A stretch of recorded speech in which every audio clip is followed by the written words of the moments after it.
Esta es 1190 AM, HJCV. Desde Bogotá escucha Radio Cordillera. El contenido del siguiente programa es responsabilidad de sus realizadores.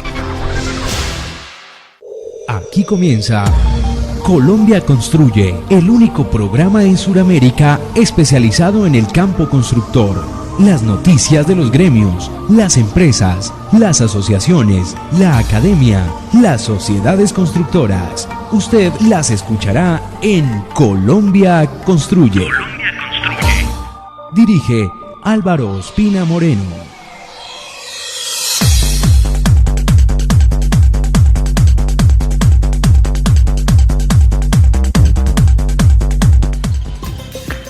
Oyentes de la construcción que nos escuchan en Colombia y en el exterior, en directo y en diferido.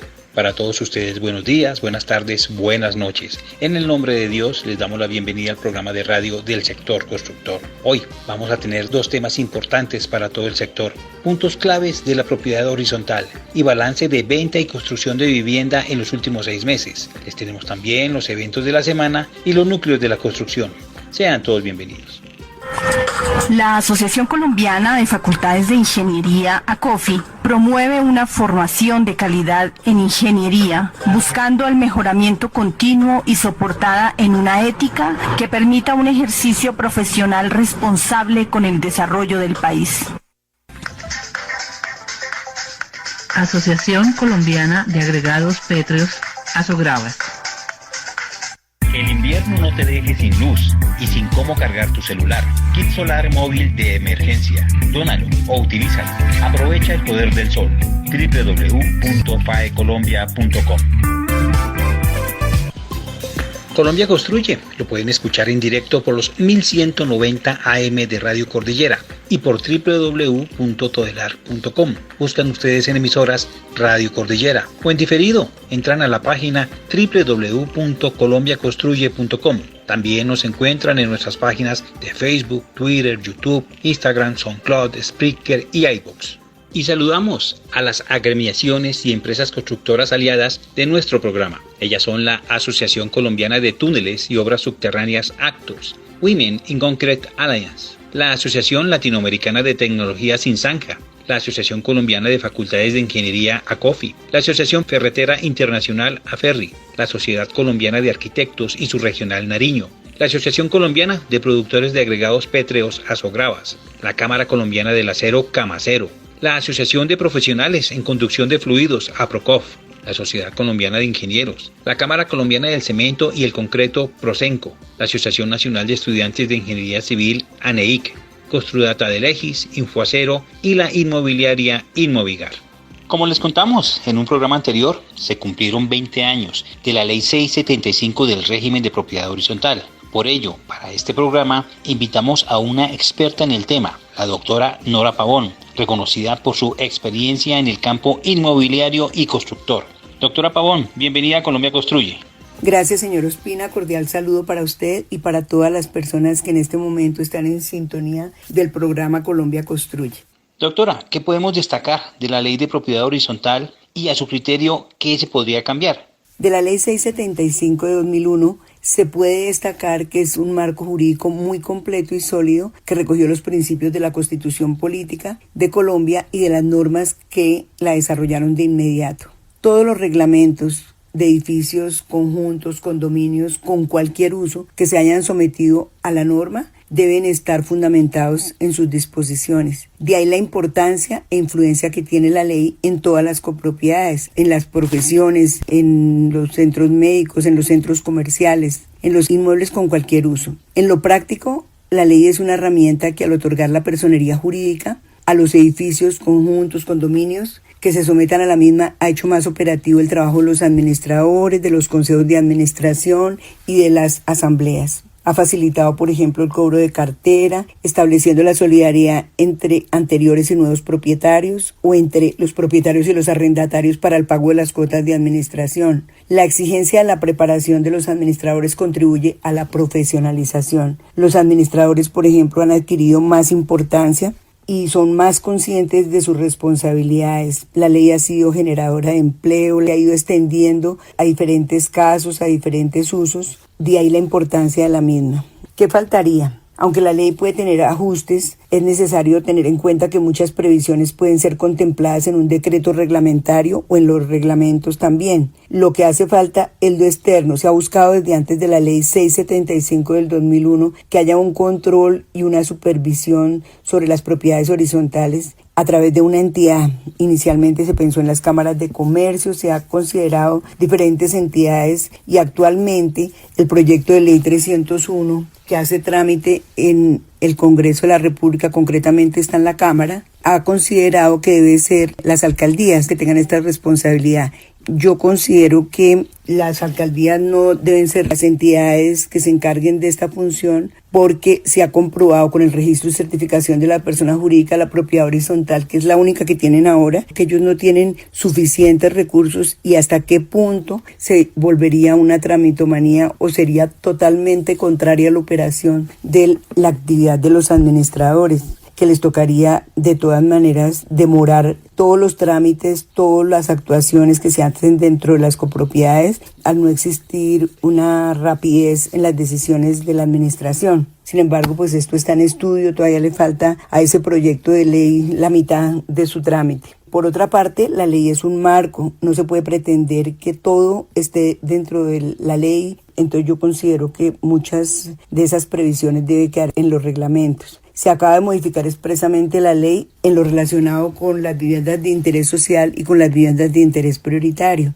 Entonces, el mensaje para las personas que también están influyendo para que se expida la ley es que podría pensarse en que muchos aspectos no es necesario reformarlos, sino reglamentarlos solamente. Vienen los reglamentos de propiedad horizontal, viene un decreto reglamentario. Todo se está reglamentando al tiempo y se requiere, por ejemplo, en los centros comerciales, en los hoteles, en las oficinas, en todo lo que no es vivienda, se requiere un poco de más flexibilidad y menos rigidez que la que se está imponiendo con esta ley. Entonces es necesario seguir revisando. Yo ya he hecho mis observaciones a través de otros medios. Entonces digamos que la ley para mí tiene más y ha tenido más beneficios que la parte que requiere de una reforma que es mínima, digo yo. ¿Los conjuntos en el país acatan la ley 675 o se presentan dificultades para cumplirla? Sí, claro. Recordemos que los reglamentos los preparan y elaboran los propietarios iniciales, que son los constructores, ¿no? Los promotores. Intervienen en este proceso los gerentes de cada proyecto, las fiduciarias, los arquitectos, los ingenieros, los abogados y otras personas que recogemos la ley de propiedad horizontal y otras normas urbanísticas y de otras materias. El primer administrador de los inmuebles es el constructor, el que diseña el inmueble, el que construye de acuerdo con las normas, el que diseña un esquema y un reglamento de acuerdo con el uso y las características de cada inmueble. Parte de los reglamentos son sometidos a la ley, parte son de la autonomía de la voluntad de las personas, que es lo que diferencia a unos y otros. Al comprar, los propietarios ya se adhieren a los reglamentos, por lo tanto les toca cumplirlos. O sea, la pregunta es si acatan la ley 675, pues toca acatarla porque si no cumplen con los reglamentos, pues son sancionados y los reglamentos están ya elaborados con base en la ley y la Asamblea desde luego tiene la potestad de reformarlos. Digamos que la conclusión es que en su gran mayoría cumplen con los reglamentos y con la ley y que es obligación además acatarlos. Doctora, con su experiencia en el campo constructor e inmobiliario, ¿qué es lo que más le consultan los constructores, los inmobiliarios y los administradores de conjunto? Bueno, digamos que muchas consultas son de fondo y requieren estudios más avanzados. Es el caso de los constructores. Los constructores por lo general no hacen preguntas-respuestas, sino son estudios. Estos estudios pues los realiza uno en la oficina. ¿Y cuándo sucede eso más que todo? Cuando se están adaptando, cuando se está estructurando legalmente el proyecto y se están adaptando a las normas urbanísticas y otras disposiciones. Entonces, ahí suceden todas las consultas sobre cómo se va desarrollando el proyecto, cómo se va armando. No solamente la parte física del proyecto, que en eso pues uno no interviene, aunque sí estableciendo las normas a las cuales se deben ceñir los constructores, sino también las normas que van a ser parte de la copropiedad, las que son la base de las escrituras de compraventa, de la vinculación, por ejemplo, en las fiducias. Recordemos también que el administrador inicial es el constructor. es el que convoca la primera asamblea, el que hace el presupuesto, el que entrega los bienes comunes. En todo este proceso pues está uno como asesor y las consultas son relacionadas con este trámite. Luego de que está construido el edificio se entrega a los copropietarios. Entonces hay como una transición entre lo que está construido y el proceso ya de la entrega, y hay una transición a los propietarios. Es cuando cesa la responsabilidad del constructor, no enteramente, porque el constructor queda respondiendo, por ejemplo, de la estabilidad del edificio por 10 años. Y en otros casos tiene pues también las garantías de acuerdo con el Estatuto del Consumidor, con el Código Civil. Pero pasa la responsabilidad a los administradores de ese mantenimiento de los bienes y también de los servicios comunes. Entonces vienen los conflictos, y estos conflictos se originan por la convivencia. Entonces ahí sí se hacen las consultas en la oficina, por ejemplo, y no solamente en las oficinas de los abogados, sino también en el periódico, por ejemplo, en El Tiempo, donde yo escribo, y en diferentes medios, en el portal de inmobiliarioaldia.com, con respecto a la convivencia. Entonces los ruidos, las filtraciones, los ascensores, en general el uso de los bienes y servicios comunes. Ya que hoy en día uno de los principales problemas son los ruidos por el trabajo en casa, por el trabajo remoto. Entonces son muchos los ruidos que las personas no quieren soportar, pero que a veces toca porque están siendo más compartidos los usos y los servicios comunes, especialmente en las viviendas. Ahí tenemos un ejemplo. Mientras está haciendo el programa están cantando afuera, entonces ahí tenemos un claro ejemplo.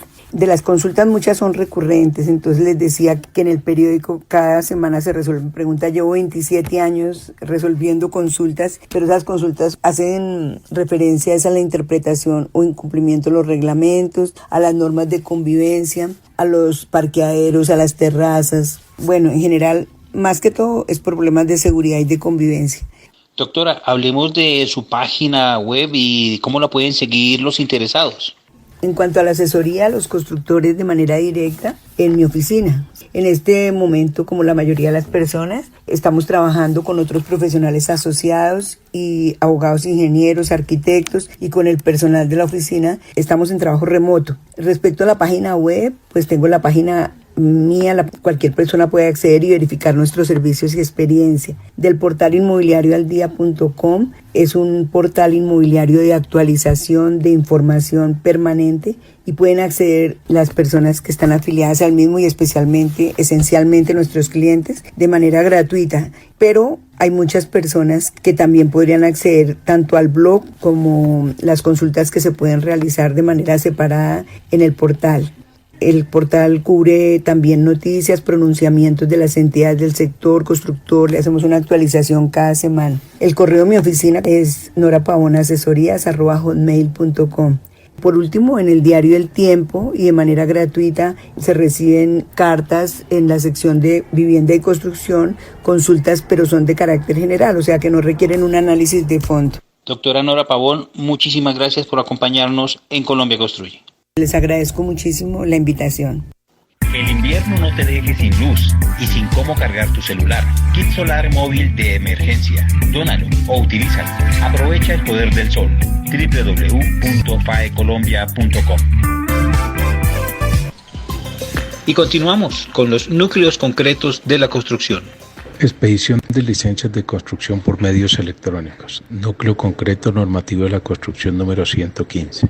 Se va a completar un año desde la expedición de la resolución 441 de septiembre 1 de 2020 del Ministerio de Vivienda, por la cual se fijan los lineamientos para los curadores urbanos y las autoridades municipales o distritales competentes encargadas del estudio, trámite y expedición de licencias urbanísticas, participantes o interesadas en participar en el plan piloto para la expedición de licencias de construcción en la modalidad de obra nueva a través de medios electrónicos. Sin embargo, la implementación real de la resolución 441 ha sido muy baja, tal vez por falta de recursos tecnológicos o por desconocimiento de la normatividad. Vale la pena recordar que por ser un plan piloto, su vigencia es hasta el 31 de diciembre de 2021, Por eso es importante analizar su ampliación y su modificación, que incluya otros trámites y no solo los de obra nueva, lo cual implica a su vez la necesidad de actualizar dicha resolución y modificar las resoluciones 462 y 463 de 2017 del Ministerio de Vivienda sobre la erradicación de solicitudes de licencia de construcción y la adopción del formulario